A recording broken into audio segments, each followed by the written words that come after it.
국내에 있는 한 기업이 만들고 있는 새로운 줄자예요. 이 줄자는 역시 스마트폰에 연동됩니다.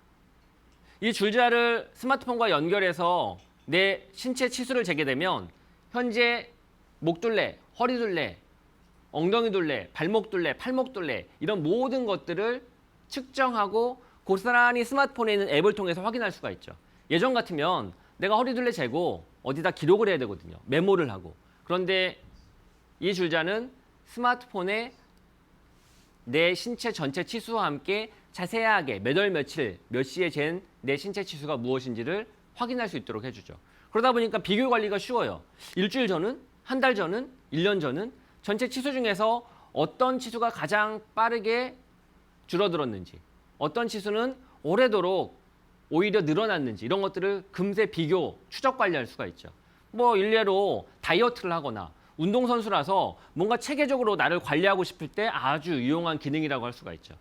뭐 얼마나 쓸지 모르겠지만 멤버 추가도 가능해서 내가 잰 내 신체 치주를 뭐 예를 들어 피트니스 센터에서 PT를 하시는 분이라고 하면 트레이너 선생님한테 공유할 수도 있고, 혹은 다이어트를 좀 더 철저하게 하는 경우라고 하면, 혹은 당뇨가 있어서 몸 관리를 해야 되는 경우에는 병원에 있는 의사 선생님과 공유할 수도 있겠죠. 바로 스마트 줄자입니다. 줄자가 인터넷과 연결되어 새로운 고객 가치를 제공하는 거죠. 앞서 설명드렸던 킨사라고 하는 체온계하고 똑같아요. 결국 체온계도 줄자도 인터넷에 연결됨으로 인해서 새로운 고객 경험이 제시가 되는 것이고, 그런 고객 경험은 프로덕트의 혁신까지도 이루어지는 거죠. 그래서 결국 공장만 바뀐다고 해서 디지털 트랜스포메이션이 완성되는 게 아니라 궁극적으로는 고객에게 어떤 새로운 경험을 제시할 것인가, 그 고민을 해야 된다는 겁니다. 그런 측면에서 보면 줄자도 그렇고 체온계도 그렇고 인터넷과 연결되고 더 나아가서 소프트웨어를 기반으로 동작됨으로 인해서 고객에게 새로운 가치를 제공한 거죠. 단, 그런 가치를 제공하기 위해선 이 제조업체는 기존과는 다른 방식으로 변화 관리해야죠. 기술도 역량도 다 바뀌게 되는 것이거든요. 그런 대표적인 전 세계의 사물 인터넷 서비스를 제대로 하는 기업이 바로 샤오미입니다. 샤오미라고 하는 회사는 중국의 대표적인 스마트폰 제조업체죠. 근데 이 샤오미라는 회사는 스마트폰만 만들고 있는 게 아닙니다. 수백 종의 다양한 전자기기들을 만들고 있거든요. 단, 기존의 전자기기 업체들이 만들던 제조 방식과는 다르게 전자기기를 제조합니다. 앞서 소개해드렸던 체온계나 줄자처럼 인터넷에 연결되는 전자기기들을 주로 만들거든요. 그리고 새로운 형태의 제조 플랫폼을 꿈꾸고 있습니다. 우리 국내의 대표적인 전자기기 제조업체 하면 어디를 떠오르세요? 삼성전자, LG전자 이런 회사를 떠올리죠. 바로 샤오미도 그렇게 전자, 가전기기를 만드는 회사이지만 삼성과 LG와 같은 전통 제조업체와는 전혀 다른 제조업의 서비스 플랫폼화를 추진하고 있는 독특한 기업입니다. 샤오미의 디바이스의 가장 큰 특징 중에 하나는 미라고 하는 소프트웨어가 있어요. 그리고 이 미라고 하는 소프트웨어를 통해서 샤오미가 만들거나 혹은 샤오미하고 제휴를 맺은 수많은 전자 가전기기들을 제어 관리할 수가 있죠. 모든 사물 인터넷 기기는 그 기기를 제어하고 관리하기 위한 소프트웨어가 필요하거든요. 앞서 소개해드렸던 체온계도 그렇고요.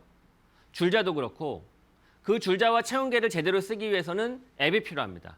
근데 모든 전자 가전기기 업체가 그런 앱을 만들기 위해서는 상당한 기술과 역량이 필요하거든요. 근데 샤오미는 바로 그걸 대신해서 미라고 불리는 소프트웨어를 통해서 지원해 줍니다.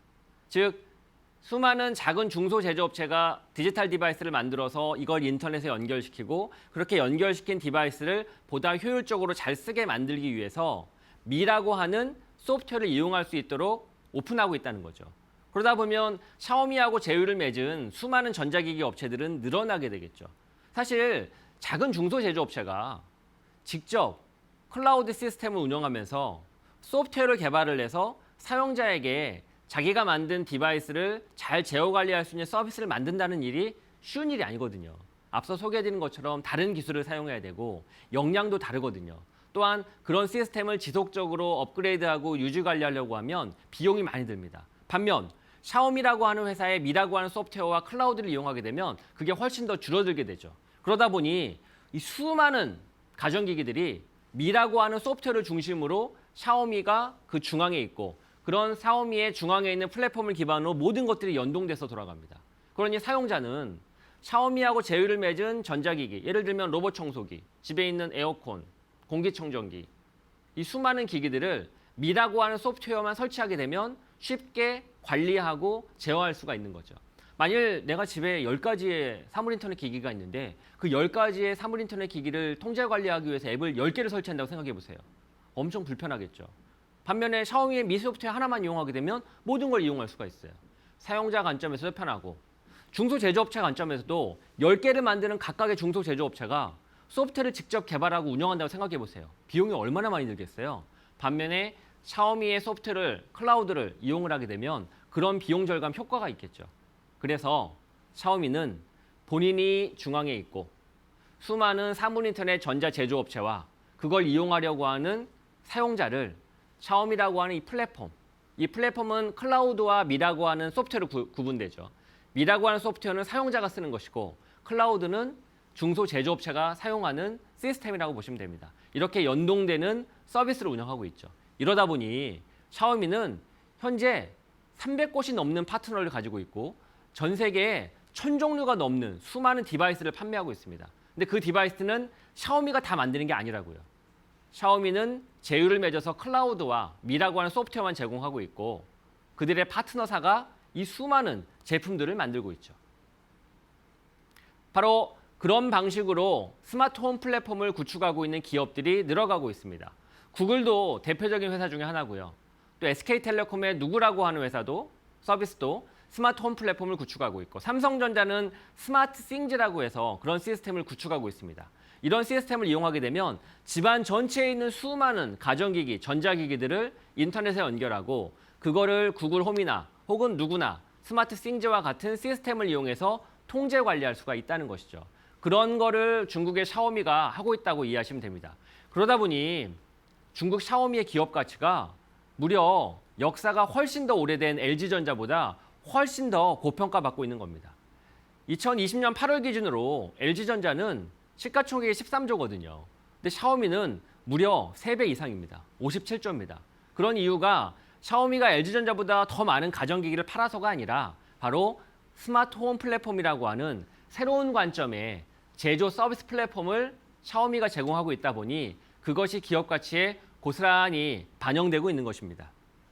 CNH 인더스트리라고 하는 기업도 독특한 사례입니다. 이 회사는 큰 농장이나 농사를 짓는 트랙터를 만드는 회사거든요. 근데 이 회사가 디지털 기술을 기반으로 새로운 고객 경험을 제시를 하고 있습니다. 바로 트랙터를 인터넷에 연결시키는 겁니다. 그래서 엄청나게 큰 농경지에 이 트랙터가 떡하니 자리를 잡으면 사람이 운행을 해서 농산물을 수확하는 게 아니라 자동으로 AI와 빅데이터와 클라우드의 기술이 만나서 이 트랙터가 자율주행을 하면서 농작물을 수확하죠.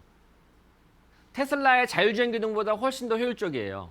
왜냐하면 직접 생산을 하니까. 농장 전체의 크기, 형태, 그리고 농작물의 종류 이런 것들을 자동으로 인식을 해서 그 인식된 데이터를 기반으로 적절하게 트랙터가 알아서 농사를 지어주죠. 단 CNH 인더스트리라고 하는 이 전통 제조업체가 이런 자율주행 트랙터를 제대로 개발하기 위해선 당연히 새로운 기술이 필요합니다. AI 기술도 필요할 것이고 빅데이터 기술도 필요할 것이고 트랙터를 인터넷에 연결함으로써 새로운 고객 경험을 제시를 해야 되거든요. 그러다 보니 제조업의 디지털 트랜스포메이션이라고 하는 건 사실 쉬운 일은 아니에요. 단순히 공장을 바꾸고 새로운 생산성을 향상시키고 비용을 절감하는 수준이라고 하면 큰 어려움이 없는데 만일 프로덕트 자체를 바꾸고 비즈니스 모델을 바꾼다라고 하면 기존과 다른 형태의 프로덕트를 만드는 것뿐만 아니라 새로운 기술과 역량도 필요하고 비즈니스 모델도 바뀌어야 되기 때문에 사실은 수월한 일은 아닙니다. 그러다 보니 많은 기업들이 어려움을 겪고 있는 게 사실이죠.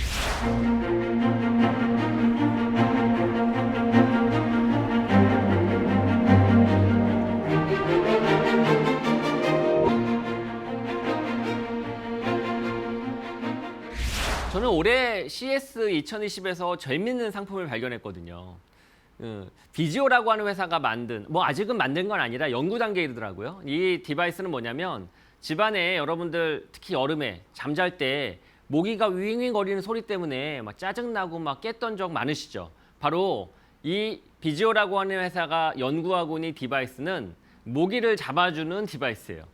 예를 들어서 이 디바이스는 작은 카메라와 레이저가 이제 장착되어 있거든요. 그래서 집에 모기가 앉아있는 벽 그 위치를 정확하게 레이저로 쏩니다. 그리고 그 레이저를 쏜 그곳에 가게 되면 모기가 딱 앉아 있어요. 그러면 물론 모기까지 잡아주진 않아요. 레이저로 모기를 죽이진 않고 위치만 알려주죠. 그러면 그 레이저가 있는, 사실 위치만 아는 것만 해도 대단하잖아요. 사실 집에 이제 막 잠자다가 모기가 윙윙거리면은 불 켜고서 모기 찾는 게 일인데, 이제 이 디바이스를 이용하게 되면 모기의 정확한 위치를 바로 체크할 수가 있죠. 그래서 모기를 아주 쉽고 빠르게 잡을 수가 있습니다. 자, 이 디바이스에는 어떤 기술이 적용됐을까요? 바로 이 디바이스에는 카메라와 레이저, 이 두 가지는 기본적인 하드웨어 센서고, 핵심 기술은 집에 있는 모든 전경을 카메라로 인식을 한 다음에 그거를 매핑을 시킵니다. 매핑을 시켜서, 격자로 매핑을 시켜서 그 안에 까만 점이 있는 경우. 근데 그냥 까만 점이 아니죠. 움직이는 모기여야 되겠죠. 그래서 까만 점인데 그냥 까만 점이 아닌 움직이는 모기가 딱 장착을 해서, 즉 앉아서 까맣게 고정된 상태를 명확하게 인지해야 되거든요. 그래서 한마디로 말하면 빅데이터와 AI 기술, 특히 AI 알고리즘이 들어간 겁니다. AI 알고리즘이 이게 모기인지 아니면 벽에 있는 먼지 티끌인지 이걸 구분해야 되거든요. 그래서 비지오라는 회사의 이 가장 중요한 모기 잡는 이 기술은 카메라나 레이저의 성능이 중요한 게 아니라 이 카메라를 통해서 캡처한 영상 속에 모기가 앉아 있는지 아닌지를 구분할 수 있는 이 레커그니션 시스템, 인식 기술이 중요하거든요. 바로 이 인식 기술이 이 회사의 핵심 기술이라고요. 자, 그러면 이 디바이스를 만드는 이 작은 제조업체는 어떤 기술과 역량을 고도화해야 될까요? 카메라 그 자체, 레이저 기술 그 자체가 아니라 끊임없이 모기가 앉았다, 날아다녔다, 앉았다, 날아다녔다, 또 집안이 어두운지 밝은지, 또 집안에 벽이 굴곡이 있는 곳, 또 벽에만 앉는 게 아니라 어떤 사물 위에 앉을 수도 있잖아요. 이런 것들을 아주 정교하게 인식할 수 있는 AI 기술이 이 회사가 가져야 될 가장 중요한 기술이거든요. 바로 제조업체가 가져야 될 기술이 전혀 엉뚱하다는 거죠. 기존과는 다르다는 겁니다. 기존의 일반적인 제조업체는 어떻게 하면 원가를 더 절감하고 목업을 잘 만들어서 싸게 개발할까, 그리고 이거 어떻게 유통시킬까, 이런 게 중요한 기술이었다면 이제 제조업체의 중요한 역량도 바뀌고 있다는 겁니다. 바로 이게 제조업체가 인터넷과 AI 기술과 클라우드, 더 나아가서 빅데이터라고 하는 디지털 기술과 만나서 고객에게 새로운 경험을 제공함으로 인해서 새로운 프로덕트의 혁신을 이루는 여정이라는 것이죠. 과연 이 제품이 얼마나 또 실질적으로 효과적으로 발매가 되어서 팔릴지는 잘 모르겠어요. 근데 가장 사물 인터넷 기기가, 즉 제조업체가 앞으로 새로운 고객 경험을 제시하는데 기존과는 다른 변화 관리가 필요하다라고 하는 걸 보여주는 대표적인 사례가 될 것입니다. 자, 이렇게 해서 기업 그리고 고객, 이 두 가지 관점에서의 제조업이 바뀌어야 될 모습들에 대해서 살펴봤고, 산업적 관점을 한번 들여다보죠. 이 제조업의 DT의 단계는 크게 세 가지로 구분할 수가 있습니다. 그래서 앞서 소개해드린 것처럼 첫 번째는 단순한 운영 효율화.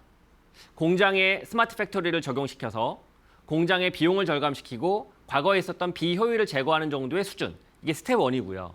스텝 2는 사업의 고도화. 그렇게 공장의 효율을 개선하다 보니 프로세스가 개선되고 수율이 향상되고 그로 인해서 얻게 되는 사업의 고도화가 두 번째 단계고요. 세 번째가 아까 이제 궁극적으로 추진하고자 했던 프로덕트의 변화죠. 바로 Y축입니다. 1단계는 X축이라고 보시면 되고 2단계는 X와 Y의 가운데 사이라고 보시면 되고 그다음 맨 마지막 단계, 즉 Y축이 바로 BM 혁신의 단계죠. BM 혁신의 단계는 프로덕트가 바뀌는 겁니다. 그렇게 프로덕트가 바뀌다 보면 궁극적으로 우리의 산업의 업이 바뀔 수도 있어요. 업이 바뀌게 되면 제조업체가 제조만으로 돈을 버는 게 아니라 데이터 컨설팅, 즉 서비스업으로 돈을 벌 수도 있고, 혹은 광고 마케팅으로 돈을 벌 수도 있고, 혹은 기존과 달리 예를 들어 구독경제처럼, 예를 들어 예전에는 물건을 팔아서 돈을 벌었다면 이제는 물건을 사용할 때마다 프리미엄 개념으로 월 베이스로 돈을 받는 그런 구독 경제 개념으로 비즈니스 모델이 바뀔 수도 있죠. 그래서 제조업의 DT는 크게 세 가지 단계로 구분됩니다. 1단계는 단순한 기존에 있었던 사업의 운영 효율화. 2단계는 사업의 고도화. 그리고 3단계가 궁극적으로 비즈니스 모델의 혁신, 즉 프로덕트의 변화. 그리고 이런 단계가 골고루 거쳐지게 되면 제조업이 더 이상 제조라고 하는 울타리 안에 갇힌 게 아니라 컨버전스화가 돼서 다른 산업과 융합될 수가 있죠. 제조업으로 금융을 추진할 수도 있고, 제조업으로 유통을 갈 수도 있고, 제조업으로 마케팅과 광고 쪽으로도 진출할 수 있는 전혀 다른 형태의 비즈니스 모델이 펼쳐지는 거죠.